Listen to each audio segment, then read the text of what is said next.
नमस्कार, तिसरा डोळा न्यूज मध्ये आपलं स्वागत। मी सतीश चव्हाण। पाहूया आजच्या काही ठळक घडामोडी। सांगली जिल्हा परिषद महिला व बाल कल्याण समितीच्या बैठकीत अंगणवाडी भरती प्रक्रियेला मंजुरी देण्याबरोबरच विविध महत्त्वाच्या विषयांवर चर्चा करून अनेक निर्णयांना मंजुरी देण्यात आली। बैठकीत मंजुश्री कांबळे, विद्या कुंभार, आशा गावडे, मीना पाटील, प्रतिमा मोरे, शीला मोहिते, सई शिंदे, अस्मिता होनमरे आदी महिला व बाल कल्याण समितीच्या सदस्या तसेच उपमुख्य कार्यकारी अधिकारी श्री सोमनाथ रसाळ उपस्थित होते। पाहूया महिला व बाल कल्याण विभागाच्या सभापती स्नेहल उमेश मोरे यांनी दिलेली विस्तृत मुलाखत। बाल कल्याण विभागाची मासिक सभा दिनांक 6 जुलै 2026 रोजी पार पडली।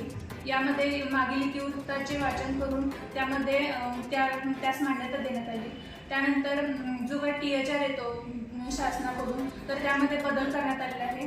जे काही मसाले पाकिट एकत्रित येत होते तर ते मसाले वेगळे आणि खाऊ वेगळा असे या प्रकारे यावेळेस इथून पुढे पाककृतीमध्ये देखील बदल करण्यात आलेला आहे।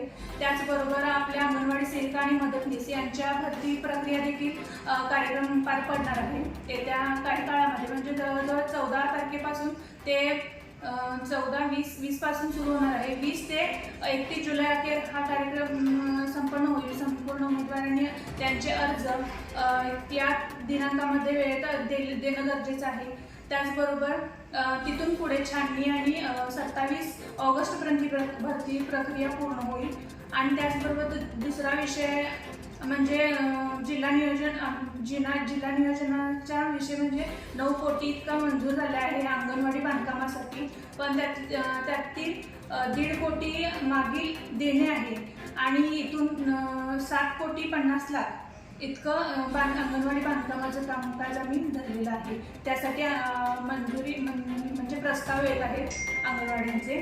जवळजवळ 105 प्रस्ताव आतापर्यंत आलेले आहेत आणि ते प्रस्ताव घेण्याची प्रक्रिया आता थांबली म्हणजे 6 तारखेपर्यंत होती।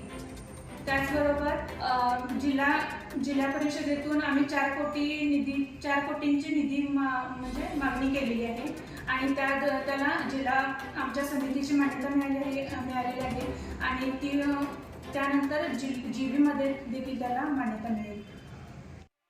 यूट्यूबवर सर्च करा तिसरा डोळा। तिसरा डोळा चॅनलला सबस्क्राईब करा।